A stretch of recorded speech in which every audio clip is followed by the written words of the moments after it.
Hello, everybody. Good morning, good afternoon, good evening, wherever you are watching from. I hope you are doing well.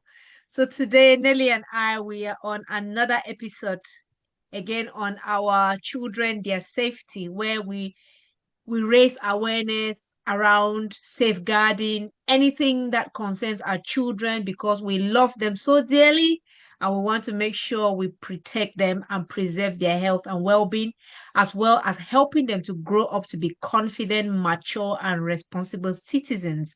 So today, myself and Nelly, and for those who don't know me, my name is Peggy Barre. I am a survivor empowerment coach. I work with survivors of domestic abuse, the founder of Arise and Thrive Academy, where we inspire, empower, and support survivors of domestic abuse to heal, rebuild their lives, and become confident and resilient parents. So I'm going to pass you over to Nelly to introduce herself. Hello, everyone. Welcome to yet another session number 10. My name is Nelly Kwasunwe. I'm a social worker and a transformational life coach, founder of Clarify the Uniqueness Limited. And we are just so happy to be here. Our children, their safety. So today we'll be talking about the challenges that children from ethnic minorities face and how they can be supported because we know children in the diaspora, there are so many issues that our children go through.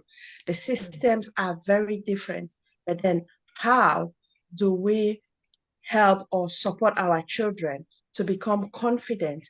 We cannot, as parents, we cannot just expect our children to be confident. It starts from us because the home is where the child or our children learn first. So parents are children's first teachers. So it needs to start from the home and with the parents or the adults at home. So today we have many different subheadings that we will do our best to shed light on from personal experience and from professional experience, because all we want to do is to raise awareness so that we bring up confident children. Absolutely, that's so true, Nelly. And yes, so every 2 weeks we really have exciting topics, and it is amazing that some of these topics, it's actually somebody actually contacted me the other day and said, you know what, Peggy, some of these your sessions that you're running, honestly, I'm really learning from it. And so that is why, even if it's just one person, if it is just one person, if I can change the life of one person, at least that is a life safe. So yes, just like Nelly I mentioned. think just before you continue, let me just interrupt. So today I Yeah, just want to indicate that this session is being recorded. So yeah. if you are watching, just to indicate that due to other commitments, we had to adjust our program, but we didn't want not to have this program. So that's why we decided to record it. But if you watch this video, any comments that you leave, Peggy and myself, we will read through all the comments and we will reply. So I just wanted to let you know that it's recorded. Thank you. Over to you, Peggy. Oh, thank you, Nelly, for that reminder.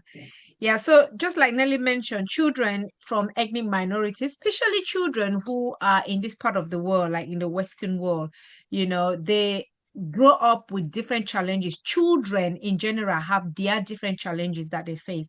But I do feel that children from ethnic minority have like extra challenges which they face. And sometimes we, as parents, we may ignore it and then just generalize it and say, you know what, no, those are just normal challenges by children. But no, our kids from ethnic minority have specific challenges, which I think sometimes is just reasonable and being fair to pay attention, you know. So they face unique challenges such as identity struggles. Some of them struggle with identity. They face challenges like discriminations, even though sometimes they may want to brave it up or even try to see how they can deal with it themselves. But that doesn't negate the fact that they are going through it and they may sometimes be suffering in silence. And also they also facing that pressure to fit in within a community or a society, especially if they were not born in this in the society, because I'm sure some of our kids they came from abroad, you know, some even the ones that are born here, but the fact that they've got a different skin color, of course, that alone kind of help, you know, pose an extra challenge for them.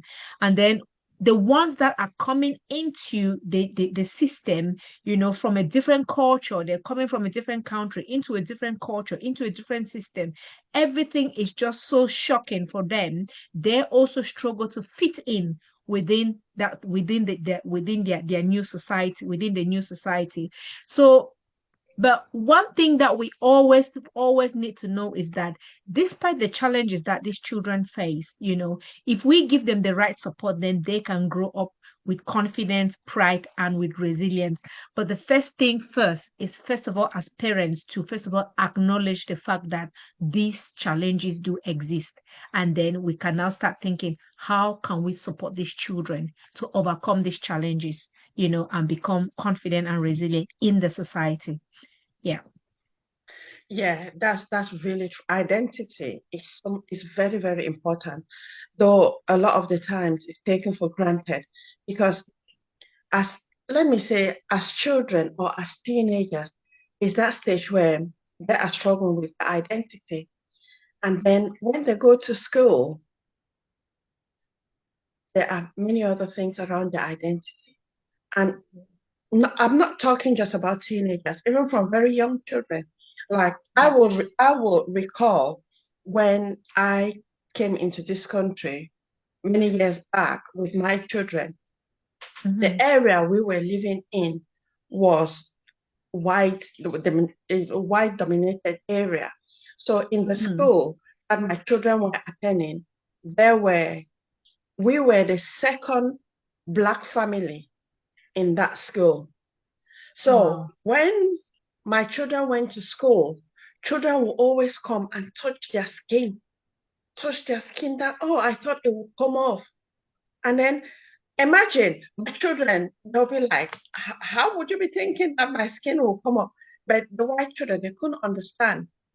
Mm-hmm. And then they'll be like, oh, your skin is so my children allow them to touch the skin and they were like, oh, your skin is really nice. Your skin, what do you do? And my daughter was like, I have a bath every day. And I was like, what? You have a bath every day? And then my daughter was surprised. Is it not okay to have a bath every day? And then she said, sometimes she has a bath twice a day. And things like that, that is cultural shock. Because Yeah. for my daughter, I'll speak of my daughter. My daughter was surprised. The other Mm-hmm. children were surprised as well because my daughter was surprised in the sense that when she said she has a bath every day and sometimes twice a day, the other children were like, can you have a bath every day? So so that's a massive difference. Anyway, Mm-hmm. there are just so many things that around identity that is very different. Mm-hmm. And I've seen a lot of videos that children make fun of my African parents because the way we react, yes, we are in a different community. But a lot of the Yeah. time, the way we react or we respond to situations, children find it funny or embarrassing because they look into Mm-hmm. it that their their mates who are different Yeah. from who are not from the ethnic minority, they react or they respond different. But why is it that their African parents over exaggerate or react the way they do. So sometimes our children find our reactions embarrassing. But if it's at home, just everyone at home, it's okay. But then when it's outside or when there's a stranger, the children feel embarrassed. So it's for us parents, not that we change our culture, no. Yeah. But again, is how do we do for our children Yeah. be confident with who they are, Yeah. for them to accept their culture and their identity? Yeah, absolutely. And one thing that we as parents, first of all, need to understand is, first of all, we just need to understand what is identity in the first place. Because I'm sure sometimes the term use identity, people just say like identity, they really don't know the definition of it, what encompasses identity. Because if we as parents actually understand what identity means, then we can actually be able to kind of tell our children what it means, so that when they go out there, they can embrace that their identity with pride. So identity again is just like, well, I'm just going to read from the, Google it, and just to give what AI gave me. So identity, it says, is your unique sense of self, a complex combination of your personal attributes, your experiences, and social role that define who you are. And it goes further to say it encompasses your personality, your beliefs, your values, and memories, but also includes social characteristics like ethnicity, group affiliation, and the role you play in the society. And it goes further to say aspect of identity means your unique name. That one caught my attention. It means your unique name, your personality traits, your thoughts and preferences are all part of your individual identity. And so these are some of the things that, if we as parents understand these things, even for ourselves, it changes our perspective. It changes the way we view ourselves. It changes the way we try to minimalize, or is it minimalize? Is that a word? Minimize ourselves, right? Let's take, for example, names, right? We for our culture, we have our unique names. And whether the names may sound whatever, it might sound left, right, center, or sound whichever, but the meaning of those are names, although it sounds weird, the meaning are always wonderful. They are very, very, very, very nice. They've got very, very nice meaning to them. And right, for somebody, for example, my name is Nuio. In fact, if only you can pronounce it. And somebody may be thinking that, what sort of name is that? Just by that name, they may like already start to judge you and start to even demean you or even disrespect you just because of that name. But beneath that name means a lot. So if we don't understand, even from our names, starting from our names, because again, names sometimes children will discriminate, or children will bully our children, or some children will bully our children because of their names, right? But if we educate our children to understand the meaning of their names and understand their values, their culture, where they come from, why they do what they do, why they eat what they eat, for them to be able to embrace their meal, embrace their all everything that surrounds them, then if they are aware, that means they can actually defend that their identity. They can actually stand up and say, you know what, even though my name may sound like this, my name is beautiful because it means this. And then they say that with pride. And by them saying that, they can educate the other children, maybe who they're not even aware of why he or she is called that name. you know just the example that you gave about your daughter, then for them being surprised that they have a shower once or even twice a day. It is for us, it is how we were brought up, that it's normal, it's okay to have a shower once or twice a day. That forms part of identity, forms part of our culture, our values. So we all need to kind of be able to understand all of these things, embrace them, and then educate our children so that they can be aware of these things in such a way that they can defend themselves confidently if need be. So yeah, I don't know whether you have anything to add on that. Yeah, I think identity on its own is massive because Yeah. it just takes up everything about a person. Mm-hmm. Today, I'll share about my daughters. So it's good when we have certain conversations, like when a child asks a question, it's good for a parent to be honest. Though Mm, again, I'm hesitant to say honest in the sense that sometimes the honesty can be very hurtful, but mm-hmm. it's good to be honest with the child. So Yeah. sometimes a child might ask, did you plan to have me? Mm, Because when we were back home, we didn't even think of asking such questions. But yeah. here, that's what children ask because to them, it forms part of their identity. Absolutely. That because the kind of questions that they ask, I'll tell you a story of another of my daughters. So she was born back home. And when we came here, after some time, she kept on asking me, Mom, is it true I'm adopted? And I'm like, I couldn't imagine. She was still in primary school. And I couldn't imagine where all of that came from. And I was Mm, like, what does that even mean? Because I always like them to explain what they mean. So I'm like, mm-hmm. what does adopted mean? And she explained it the right way. And I was like, no, I gave birth to you. And she was like, okay, prove it. I'm like, how do I prove that I gave birth to you? I said, I've got your birth certificate. He said, no. He said, she said she is not sure that I gave birth to her because I don't even have a photo of her. And honestly, I didn't have any photo of her when she was a baby. Mm-hmm. So she kept on asking me because when I came, I didn't travel back home straight away. I was here for Mm-hmm. such a long time before I traveled. But I was saying that I'm sure I have photos of her when she was a baby to prove to her because to her, whatever I was saying meant nothing. She only wanted a photograph Purchase. as Yeah. proof. So eventually, after a couple of years, I traveled. You can imagine the trauma that she went through. But Yeah. when I eventually traveled, that was the first thing that was on my mind.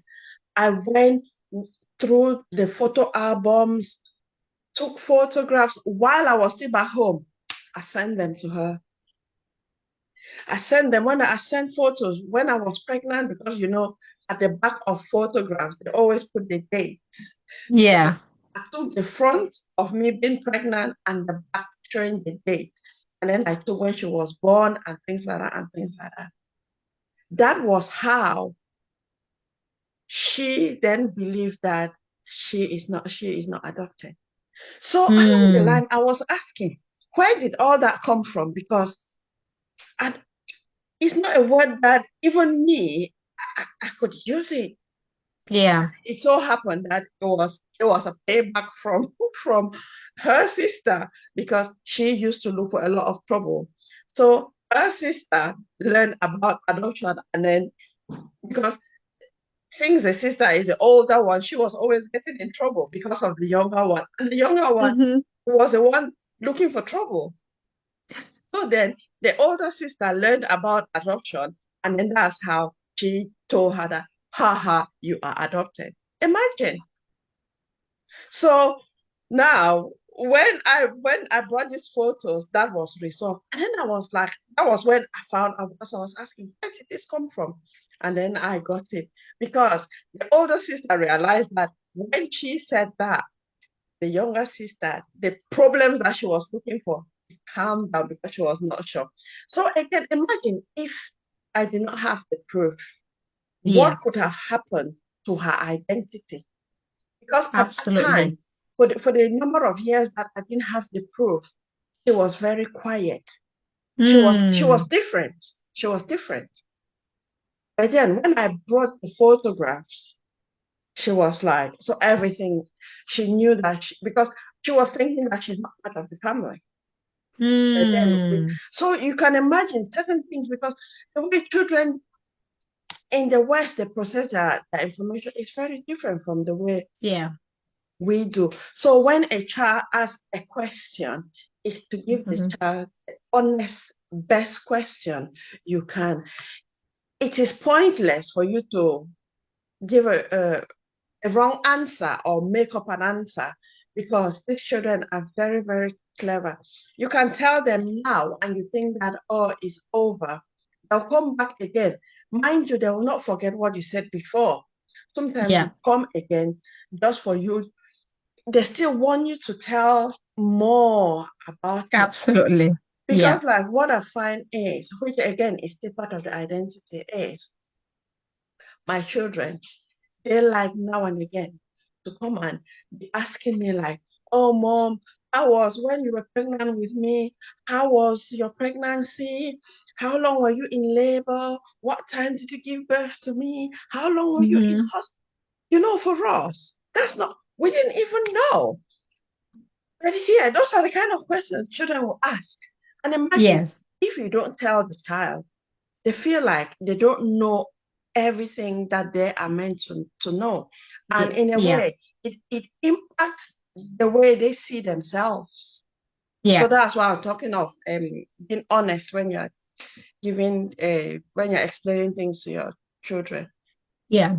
And that is so true, Nelly. And that also it kind of reminded me of this sentence that there was one time that, well, honestly, there was one time my coach, that the time that I started seeking for like personal growth, I was going through my personal growth, and I had a coach that was helping me through the process.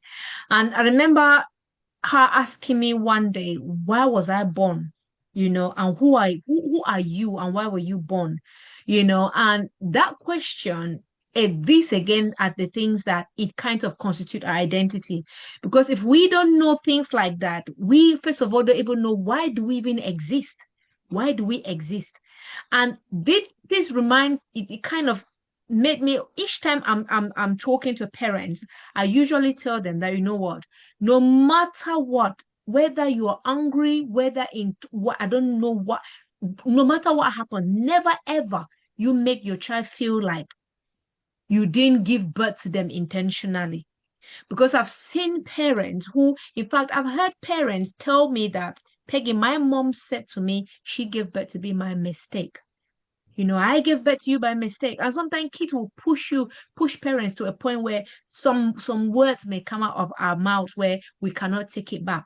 Once it's out, and they hold on to it. The worst is to make your child feel like, you know what, it was a one night stand, or it was just a mistake, or that sort of thing. That child, it dampens that child's self-esteem, you know because that child will live as if, you know what, he or she wasn't wanted on this earth, and that is just by mistake.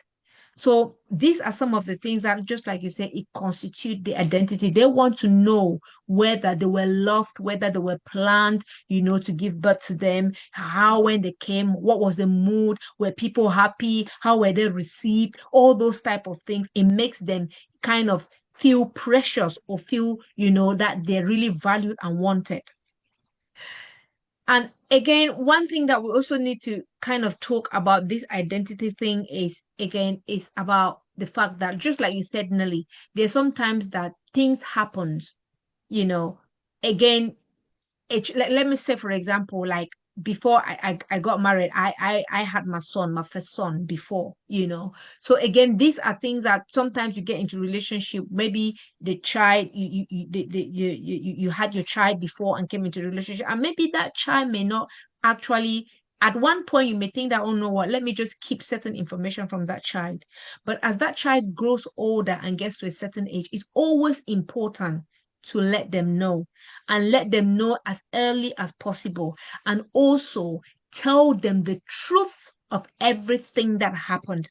Because I think that sometimes parents, we try to kind of patch things here and there and try to keep some information. I know it's not every think that we have to, but we have to manage the information, but make sure we are as truthful as possible for the best interest of that child, so that as they grow, if we give them the information, they can now make an informed decision, which direction they want to choose. If they want to choose go left or go right, at least they've got the information at hand to make that decision that they want. But if we keep them in the dark, that also begins to affect their identity, because certain times if we say certain things, like for example, my son, I tell you, there were times that only God knows what was happening going on in his head. He had a lot of questions because he used to experience things. He used to see the difference, how things were happening, but he couldn't understand why. Why were these things happening? Why was he the scapegoat? Why was he that? So he did not understand. But when I finally told him, it made sense. I remember the day when I told him, he just told me, he said, Mom, I knew it. That's what he said. He said, Mom, I knew it. And then I was like, what do you mean? And then that is when he started telling me the chains of events, like, his own experience that he was experiencing, and I was looking at him, I was like, as a child, you would think that, but they know, they can feel it, they know. So sometimes we may think that we're keeping things, it's about being honest. And when we give them that information, they can now know which direction to take. And that is going to play a massive a role as well in their identity, because they know who they are, they know where they're coming from, they know what happened. Then it's now the way forward.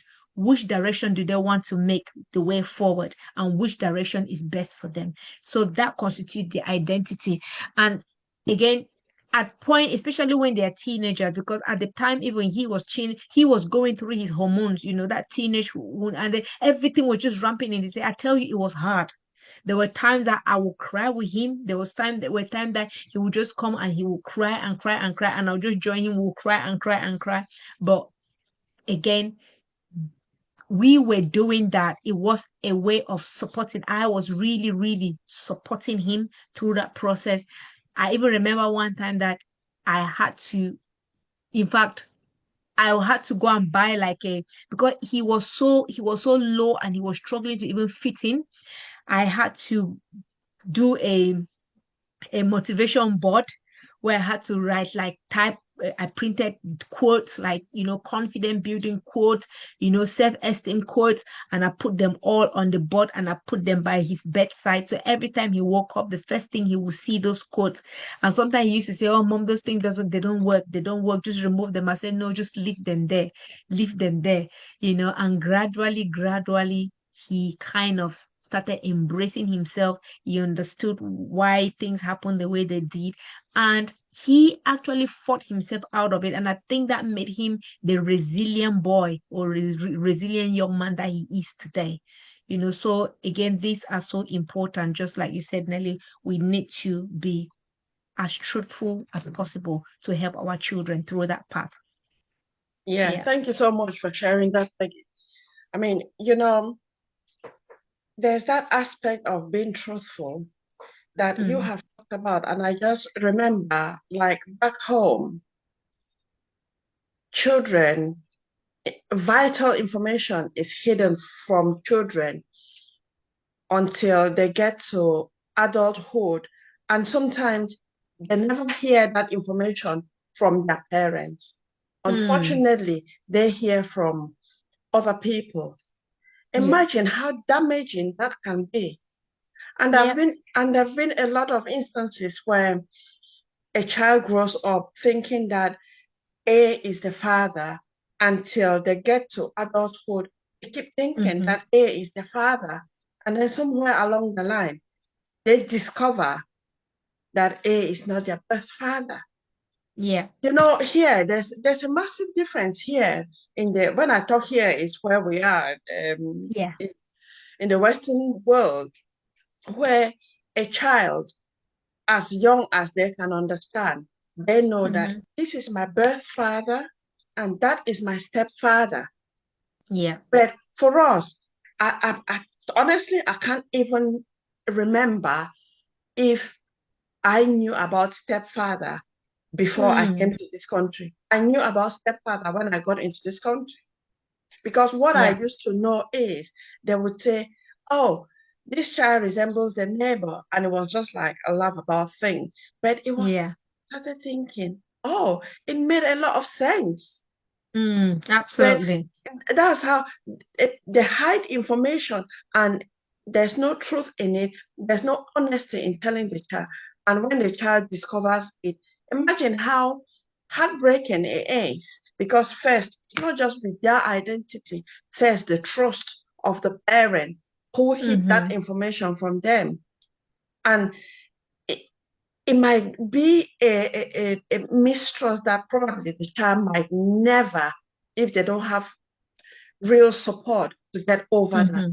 And imagine that mistrust will not end only with the immediate parent, it would Yeah. extend to their relationships and probably they'll end up in their lives never trusting because the one person that they thought were their everything.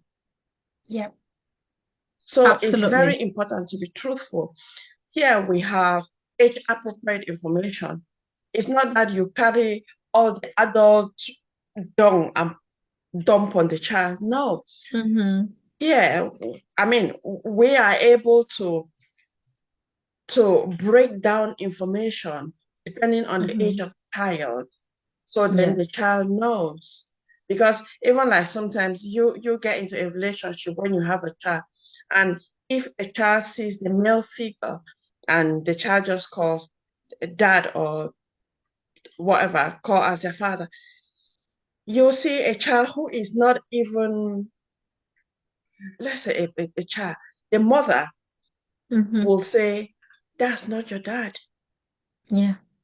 which is okay because actually that's not the child's father. Mm-hmm. Mm-hmm. So it's for us to be making when is those of us who have come from ethnic minority Yeah. to learn that it is okay to be truthful because a lot of the time we cover things and cover things and cover things until there's nothing more to cover, but we still want to cover. And imagine the child not knowing their identity. And then sometimes they are hearing different things from other people and they're thinking, what is going on? Yeah. That has not been told at home, that other people are saying. Absolutely. So yeah, And there was the worst thing, yeah, the worst thing is for them to hear it outside or hear it from yes, somewhere else. And to be yeah, honest with you, these are certain things that sometimes you may develop even hatred for that parent because yes, you kind of like tell that parent you know you can't really hate your parent. Why didn't they tell you these things early enough? So that at least you are aware and even go through the shock. If you want to feel angry, be angry, but then go through the motion rather than leave it till last minute. yeah. So we're talking about identity, and there's one thing again, we talked about discrimination. So we've talked about identity. Identity is a massive factor that we've talked about. And again, like I said, we've talked about why it's very important to tell our children their identity, help them with their identity struggles early enough.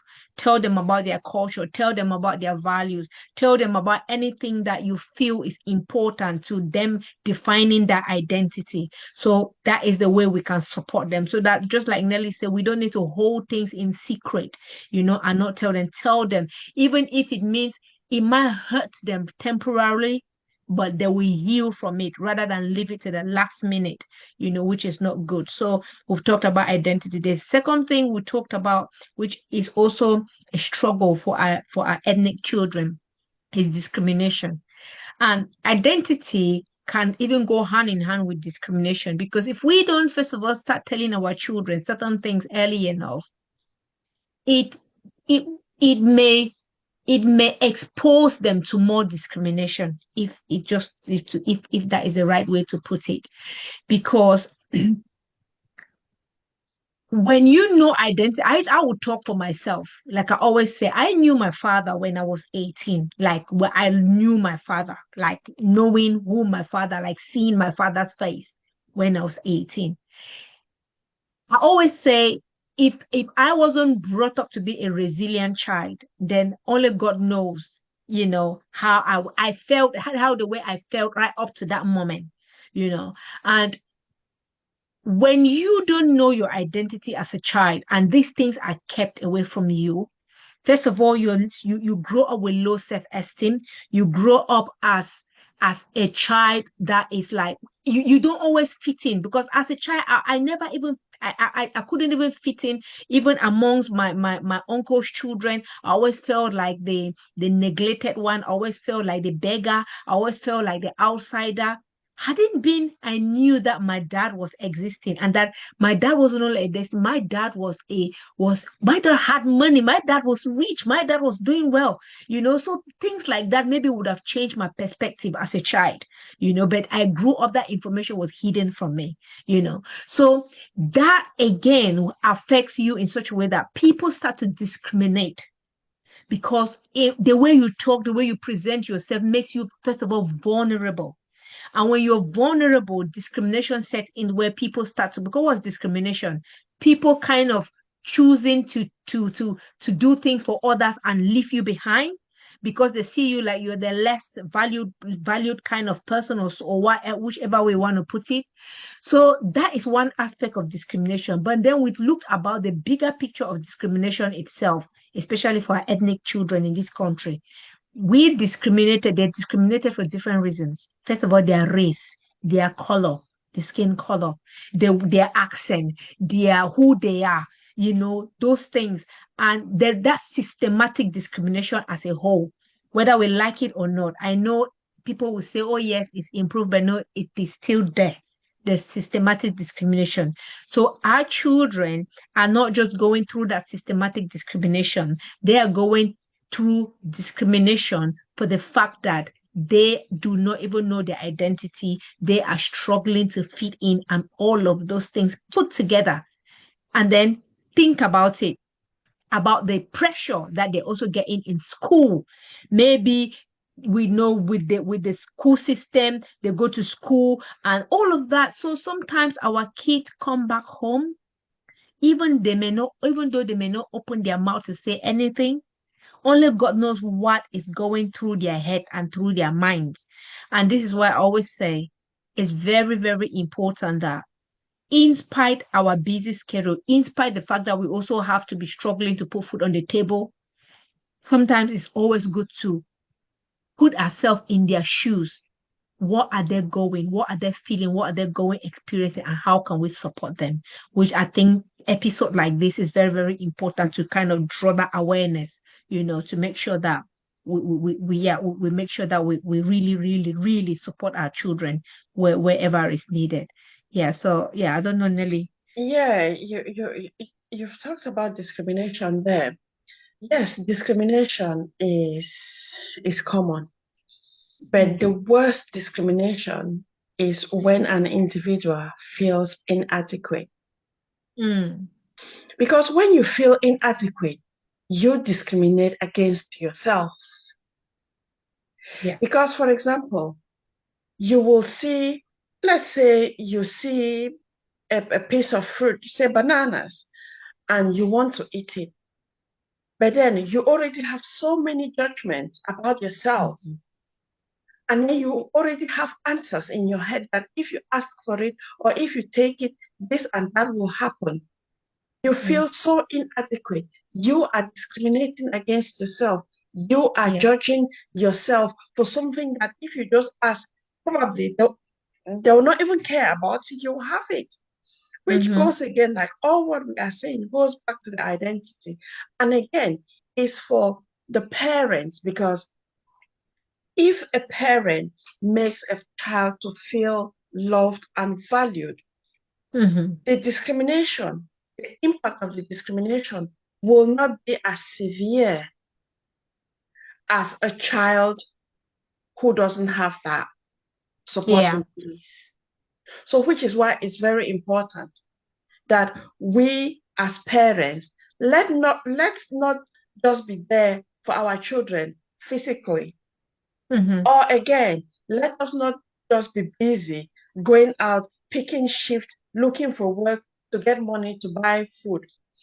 What if you go out there, get the money to buy so much food at home, but then your child is at home, low esteem, anxiety sets in, depression sets in, and by the time you bring that, they're not there to have it. What will be the need for that? There are Mm. small things that parents need to put an eye on, because now in this noisy world, what I am saying is there's a lot of importance being placed on materialism. But Mm. then emotions, we are emotional beings, Yeah. but then we forget the emotional side of things. And I Yeah. feel that parents, we need to start with ourselves first, because okay, you talked about your experience with your first son. Mm-hmm. Imagine that you imagine that your son heard of his origin Mm-hmm. much earlier, but not from you. Your relationship with your son now could have been very different from the way it is now. Yeah. So that's something that parents need to be sensitive, monitor the child to know when Yeah. to disclose certain information. Because when children get to a certain age and they start becoming curious, it shows that they are ready.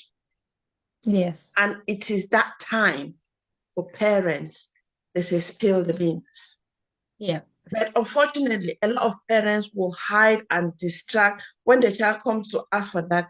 Either the child just to send the child away, or they'll bring something else. And then the child does not have that information. And Mhm. it is even worse now with social media, because the connections that children can make and the information they can find, it's far more than what we even till now Absolutely. know how to get those information. Yeah. So we need to upskill as parents. We need to upskill. It's so true. Very, very, very, very, very true. And honestly, like I always say, I was so glad. And again, sometimes as parents, when we say these things, it relieves us. It relieves you because can you imagine like holding you and two things here. One, it releases you, it relieves you, from that thing that you've been holding. Secondly, I always say, let us not be afraid to be vulnerable because, like I always say, we as parents, we can only do our best. Whatever thing that happened, whatever thing you did your best at the time with whatever knowledge, capability, whatever you had at that time. And you did your best, the best that you could do at that time. So sometimes I always say, maybe some parents don't want to say this thing because maybe they are shameful, they're feeling like maybe they're going to be judged or feeling like because it is okay to be vulnerable. And it's okay to even admit that you know what, you even made error. Because come on, nobody is perfect. We're all humans. And when we learn to be vulnerable, we're also teaching our children that you know what, it's okay to make mistake and it's okay to be vulnerable. It's not gonna, we don't want to prove all the time like we are superhuman beings that we don't make errors and all of that. No, we are showing that perception that we're showing to our children is just the wrong perception. We need to tell them that sometimes it's okay to put our hands up and say, you know what, I messed up. But in that messing up, I learned something. I learned a lesson, and this is what I learned. I learned A, B, C, D. And I am taking this lesson with me into the next chapter of my life. That is what we need to embrace and teach our children. Yeah. Another thing that I don't know whether you wanted to say something Yeah. there. Just to add a bit there, that Mhm. it's not everything that we tell our children that they will Yeah. learn. Our Mhm. children observe us. Yeah. We think that we are smart, but our children are smarter, because They see us, they understand us. Just because they don't tell us what it is doesn't mean that they don't know. Yeah. So when you do things, children learn through observation. Mm-hmm. They will repeat what they've observed and not what you've told them to do. Yeah. So that's where we need to be role models. If you have done something wrong, raise your hand and say, yeah, I did wrong, but I've learned, just Mm-hmm. like what you said, Peggy. Mm-hmm. Because there's no point to stick with the ego and say, no, I'm right, I'm right. There's just no point in that. Yeah. Because at one point in everyone's life, you would be vulnerable. Yeah. It's for you to accept that vulnerability because there, what are the lessons for you to learn in that situation? It doesn't mean that you'll be vulnerable the whole life, but Mm. because of the ego, you want to pretend that you are not vulnerable. And then you are putting yourself in a more difficult situation. And then our Mm-hmm. children, they will observe that you are vulnerable, but you don't want to admit that you are vulnerable. And then, unfortunately, when they observe that, it's highly likely they will repeat that same behavior, which is not Yeah. helpful to them. And that can contribute to them being discriminated, if say with their peers or when they are in school. And if we bring up a child to be confident and they go out, whether anywhere they go, and there's that aspect of discrimination, a child can stand for themselves, even if they are alone, because they are confident. They can stand up for themselves. But if that child doesn't have that confidence, when they start talking, because the child doesn't feel worthy enough to even express themselves, they already open themselves to be discriminated upon and to be bullied. So it makes it even worse. Absolutely. That's so true. That is so true. One thing that we also wanted to talk about is, well, anyway, we've been talking about the second point, which is how parents can provide emotional and cultural support for these children, which we've been having that conversation with, already on.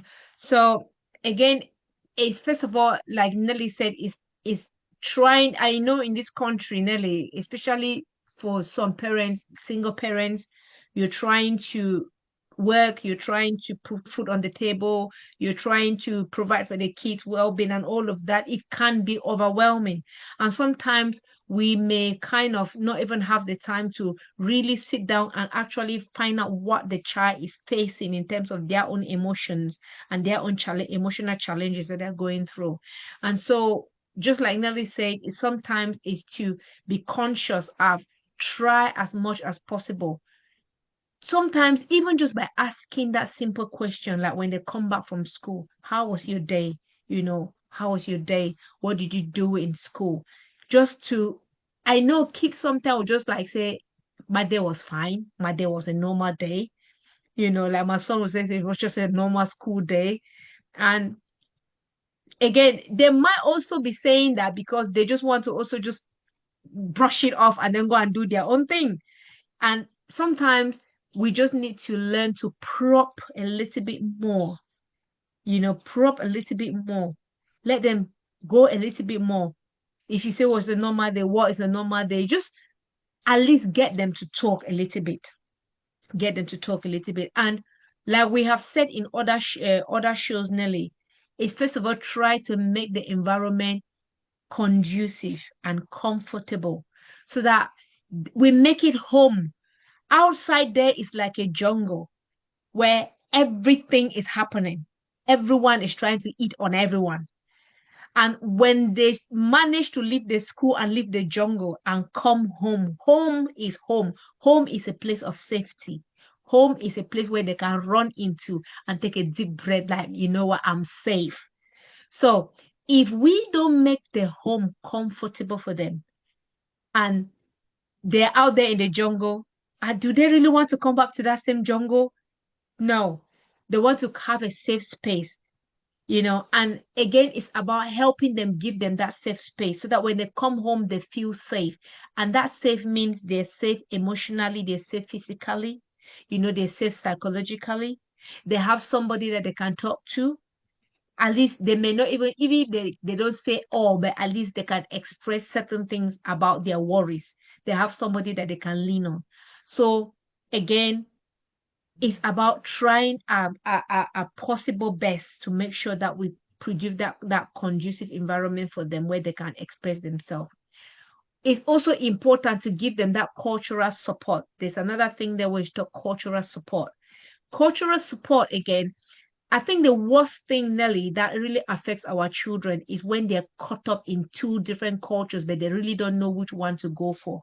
And they really don't know which one to stand with, if you get what I mean. Like they have two different conflicting culture. The system where they are has its own culture. But then their origin, where their how can I put it? Where they are born, or maybe their culture, where they come from, has a different culture. And so these kids sometimes they're caught up in between. They don't know whether to go left or they don't know whether to go right, especially if we as parents don't really explain to them the values of our own culture.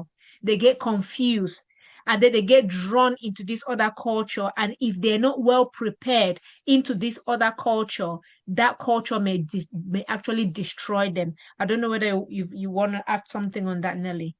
Yeah, I think when it comes to culture, from my experience working with other families, I Mm-hmm. think communication is very important Mm-hmm. because children, okay, we want to introduce our children to culture. The way we introduce it is you have or you must do this, full stop. Mm. We were told that way and we did it because that was how the system operates or operated. But here is very different. If you want a child to embrace something, is to tell the child what it is and Mm. why. The child will embrace it more. So it goes back to what you've said. Yes, the child or our children are conflicted with two identities, two cultures. Say they go to school, they have a lot of other cultures in school, Mm. which they see 5 days a week. Mm-hmm. But then their culture of origin, they see probably once a month or once in 2 months or 3 months. Mm. But then they don't feel motivated to go there, probably because Mm-hmm. of the approach. And again, like here, when children go to school, friendships here is by age. Mm-hmm. If children go to school, they know their classmates are their age mates. But then when they're going to these cultural events, who do they know? If they know that there's someone their age that will be there, they will easily accept to go. But if they're not sure or they don't know that any child will be there, they might easily say they don't want to go because a lot of the times children play only with those of similar ages. So a Mm-hmm. child will not want to go to an event and then to sit by themselves because when they sit by themselves, they'll be on their gadgets. So then they'll prefer next time I'll just sit at home. Yeah. So it goes back again to parents getting involved to explain to the child. And when you explain to the child, it doesn't mean that you have to force the child to go. Give the child the Yeah. options because Yeah. sometimes you force the child to go and the child goes out of respect. But Mm-hmm. then you just go and sit at a corner and you're thinking, oh my days, why did I even bring this child here? Because you see fully well that the child is not happy. They don't want to be there, but they have to be there because you brought them. Those for some parents, it doesn't bother them because they just want the child to be there. And for such parents, I have realized is they just want to say, oh, yeah, that's my child. And whether the child feels comfortable or not, they don't even care. So it's for Yeah. parents to be very, very mindful. Yeah, absolutely. That is so true. That is so true. And you're just saying, and I if I tell you the number of times that I have, in fact, persuade I've tried to persuade my son so many times to follow me to some of these, our Cameroonian gatherings. Even though sometimes I'll say, you know what, so and so person is gonna be there, so and so is gonna be there. No, they're not interested. And just like you said, there's one thing to propose and there's another thing not to force. If they say, all the time he'll tell me, Mom, let me think about it, I'll make up my mind. And by the time I finish dressing, if he's not ready, and then okay, I take that means no, that and I'll just go. I'll just go. But then me and the auntie, we went to this event and we were driving back around 11, in fact, it was nearly midnight, and he called me. He's like, Mom, when are you coming back? And please, can you bring me some takeaway when you're coming? And I was laughing. I was like, look at you. When I asked you that we should go together, you didn't want to go. And then you sitting waiting for me this late just because you want me to bring takeaway. What if I didn't? And he called me when I was already on my way coming. And luckily for him, African parents, being African parents, I had already done some little takeaway anyway. So again, like you said, these are things that sometimes it's good to tell them, like, so and so event is happening. It is about this thing. Would you like to come? It will be great for you to come. But again, at the end of the day, if they don't want to come, that's fine. But in a way, we are also telling them that where we come from in a community, we are a community, we've got a lot of social interaction. We go out there because in this culture, this other culture where they are it's it's very unheard of that you see people come together just to eat and drink and dance, or people just meet, and do different things because it's not common. But for us, that is part of us. That is part of how we were brought up. So these are some of the cultures that we need to be telling our children that, hey, this is the reason why we do these things. And in that way, it also kind of empowers them, as they're growing. They know that they don't only know us as parents.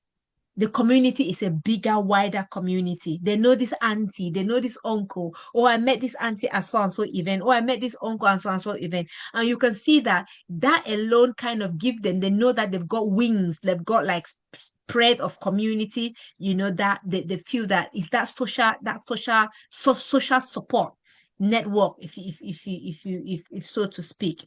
So it's very, very important. And another thing that we were talking about is helping our children to embrace their identity with confidence, which I think which we've really talked expatiated on that, helping them to embrace their identity with confidence, not making them feel like where they're coming from is inferior. It's just like when my son went to school one time, the kids used to ask, are there houses in your country where you come from? And honestly, it made my son, because last year my last son went to Cameroon for the very first time. He's never been. And I remember when we're packing our stuff, preparing to go, and he asked me, he said, Mom, when we go there, where are we gonna sleep? I said, of course, there are houses. He said, what a bed? Do they have the normal beds that we have here? I said, of course, yes. You know, and he was like, okay, are we going to be drinking clean water? I was like, yes. So these are things that, again, they go to school and maybe they've heard it through the news, they've read it in reports, they've heard it from other children that where we come from is a wretched, dirty place and all of that. And to be honest with you, when we landed in Cameroon, and the first house that we went to, he was shocked. I remember when we walked into that house and he was like, oh, what? He was like, do they have nice houses like this? So these are some of the things that we need to expose our kids to so that they know that where they're coming from. And again, it can add confidence, make them know where they're coming from and add their confidence so that when they're talking, They know that they've been there. I'm sure now his perspective about Cameroon has changed because he's gone there, he's seen it, he's seen the Yeah. life that people live there. Now he can confidently defend himself wherever, you know, to Yeah. educate the others about his origin, where he's coming from. Yeah, I think that's very, very. I mean, when you were talking, I was just laughing because my son had the same experience. Last year, we went to Cameroon, and since we've come back, it's over a year now. He can't stop talking of Cameroon Yeah, because his perception about Cameroon was very different from what he went there and saw. So yeah, now he is really proud that he is from Cameroon. yeah, So it is to expose our children to that origin because when they know it, it gives them a different sense of identity. absolutely. Yeah. Absolutely. Yeah. So I don't know whether you want to talk on the last point, Nelly, building safe and empowering environment at home, which of course I think we've Oof. also touched on that. Yeah, inclusion, to promote inclusion, when we are making certain decisions in the house, at home, Hmm. is to get the opinion of our children because Yeah. input might be small, even if you disregard their input, but listen to them, hear their opinion. Because, like, what I find is sometimes my children, when there's something like a decision that I'm struggling, or something that I don't have a clear idea about, and I speak to them about, sometimes I'm really shocked that right away they just come up with answers. And I'm like, have you been doing this? Or how do you know? Because they just come up with answers. So it's good to get their side of things, get them involved in whatever you are doing. Ask them questions, ask them open questions, because like now the children are exposed to a lot of information, and sometimes they have certain information that we don't even have. So when we ask Yeah. these open questions, we really tap from the children. And Yeah. you've talked about your son coming back from school, and when you ask, there are certain questions like how are you. To me, I've said that how are you has to be taken off the English language, because what does Yeah. that even mean?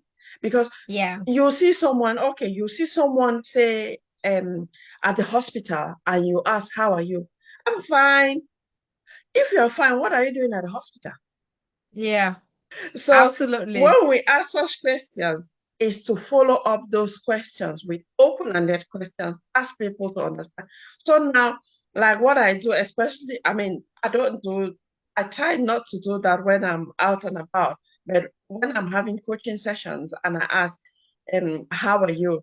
And say my client said, I'm fine. I said, what does fine mean? Because your fine is different from my fine. I don't know what's going on with you. So if you can tell me what is going on with you, break it like that. And then they'll open up. That's the same thing we need to do with our children. Because sometimes children will just give one word answers, and that is it. Yes, no, depending on how we ask the questions. Because I think it's one of the coaches, John Maxwell, says that, or someone, that the quality of your question determines the quality of your answer. So if we Absolutely. ask good open questions, we will get good open answers or extended Yeah. answers. And So that is how we. there's one Mm, just sorry, just to add on that. There was one thing that's in fact it's my mentor, Christine. She always she has actually made it in such a way that every time I meet with her for every coaching session, the first thing she'll ask her, what are the three things you're happy with right now? And what are the three things that you're not happy with? Or you're is no, what are the three? Tell me three things that is going well for you, and tell me three things that are going not too well for you. So it's that sort of thing that even in the journal that I drafted, the teenager journal that I put I put publish on this thing on Amazon. It mm, made me kind of write it there. It says, tell me three lessons I've learned today, 3 lessons I've learned. Because one thing we always we always focus on is the mistakes that we've made. Oh, today I was messed up. I made this. I made so and so mistake. But no, they are not mistakes. They are lesson we've learned. If we tweak it round, then it becomes empowering rather than being, making us feel like we're powerless or we're dumb. So yes, that's another way where maybe you can, as parents, we can like ask them what are the three things that are going well or that went well for you today. In that way, it gives them the opportunity to chat, to talk more, and what are the three things that they don't feel too good about, and it also helps them to kind of express, which can lead to more to further question and conversation. Yeah. Yeah, yeah, yeah, that's it. And then besides supporting our children at home, it's also we can support our children in school. Mm, And it is, I mean, we've talked about this in previous sessions for parents to know what is going on with children in school. mm, Attend parents' evening, look into the children's diaries, and even if you don't, even I know we're busy, but create that time. Even if you don't have the time every day to check in their diaries, give the child that responsibility that if there's any changes, let them tell you.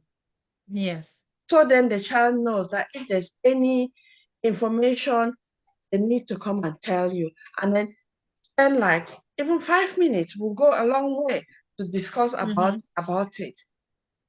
And then if there's any correspondence from school, keep up to date with correspondence in school because sometimes parents get so busy, they send correspondence and parents never even know that they've sent correspondence. That's where you can give your child that responsibility because most of the times before school sends correspondence home, the children already know because they tell them when they have assembly. Yeah. So if you give that responsibility to the child will be keeping you informed. And the child will take upon themselves that they have a task or they have a job or something. They like to put a little title to the side. So it's to give that Exactly. child that responsibility. Absolutely. Talking about responsibility. This is a form. He was given this form. I don't know when they gave him this form. They're submitting the form tomorrow. And it's just today that he came and he like, I was like, why did they give you this form? And when did they? It has been in his bag. He's been carrying it for more than a week. So, I know that uh, fully well. yeah. So Sometimes now he it's in knows the that. morning when they have like 5 minutes to leave the house. So I need to find time now to read over the form and then before I sign and then he give him so that he hands it tomorrow. Otherwise, he's gonna get into trouble. Hope he doesn't forget because that's another one. Oh, parents. So yes, I think we've covered quite a few things which I think that we've learned from it because Yeah. I've learned from some experiences that you've shared, and this is also important because, like I always say, there is no one fit size or one size fits all. Every experience is different. Is different. It's about what do we need to know and how can we use that information to make sure that we become better people and as well give the best that we can give to our children. And it's not about being perfect. There's sometimes that as parents we feel like no, everything needs to be going okay. No, things are not going to go all right. There's some days that you come back home, you feel like what, this whole thing is whatever. But it's about making sure that we're kind to ourselves, making sure that we acknowledge what we're doing, and making sure that we grow in the process because it's a learning curve. We make mistakes, we fall, we grow, we learn. The sad side is if we don't learn in that process, that's what keeps us stagnant and make things worse. So we've talked about again identity, helping our children find their identity. We've talked about discrimination, helping them to make sure that they can defend themselves and make sure that, if they know who they are, know their identity, then they can stand up for themselves. And helping them to know that if they know their identity, then they can easily fit in into wherever society they put them. Because if they know their identity, take them here, put them in a desert, they will still know how to fit in. We've talked about how we can make the home conducive for them so that it becomes a safe space for them to express themselves and how they're feeling. We've talked about how we can support them emotionally and give them that cultural support so that they're not caught up in two cultures, not knowing where to go. We can actually tell them the value, the importance, the richness of our culture so that they can embrace that culture with pride. We've talked about helping them to you know, be inclusive. Like Nelly talked about being inclusive in anything that we're doing. If we're making any decision, no matter how small it is, we can always call them, because in that way we make them to feel valued. We make them to feel like their voice matters. And again, that also helps them to build that self-esteem and that self-confidence wherever they go. So I don't know, Nelly, if I summarized, I think you want to add something there before You've we summarized it really, really well. I think it's the aspect of school. We need to Yes. get involved with our children, give them little responsibilities like Mm. correspondence from school. Let Yeah. them be reminding parents about the correspondence from school and just making our children to feel valued and that whatever they do is fully appreciated. Just to create that nurturing environment so the children want to make contribution, because when you give a child the opportunity, children want to always teach the parents because they feel that it's a pride that, you see, my parents, my mom, my dad doesn't know that, and I am the one who is teaching it. And children like it because to them it's a responsibility and they feel like they are grown up, which is really good. Yeah, absolutely. Yeah. Absolutely.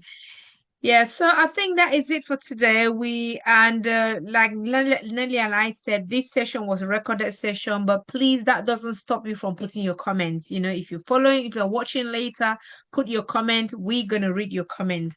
And again, that we say, if there are, like we always say, if there are any topics that you want us to talk about, put them on there. And then Nelly and I, we're going to come on and have a talk about it. And remember, when we come here to talk, we don't go read somewhere. We just talk, we just pour it from the heart. Yes, Nelly, we bring in our expertise, in terms of where in terms of our experiences as well as other researches that we've done or maybe things, but at the end of the day, we pour it from our hearts because we are parents as well, and we've gone through the experiences. So again, we hope that you listening to it, you've learned something. And if you've learned something, please put it into practice. At the end of the day, we just want that you give your best that you can give to your child, and your child will thank you tomorrow for it. Even if they don't thank you tomorrow for it, universe is going to thank you for it. Yeah. Yeah. Okay, thank you so, so much. And it's always a pleasure having these sessions because we learn, we are open to learning as well. Because if we stop learning, then we go to the grave, but we are still open. We want to keep learning. So, yes, please, we need you, we need your support to help us learn as well. So, thank you for this session, and we wish you all the best. We know this is recorded, but we will read all your comments. And if you want to join us on the panel, please send us a message, DM, and we will get to you. Thank you so much, and have a nice weekend. Thank you. Take care. Bye bye. Thank you. Bye.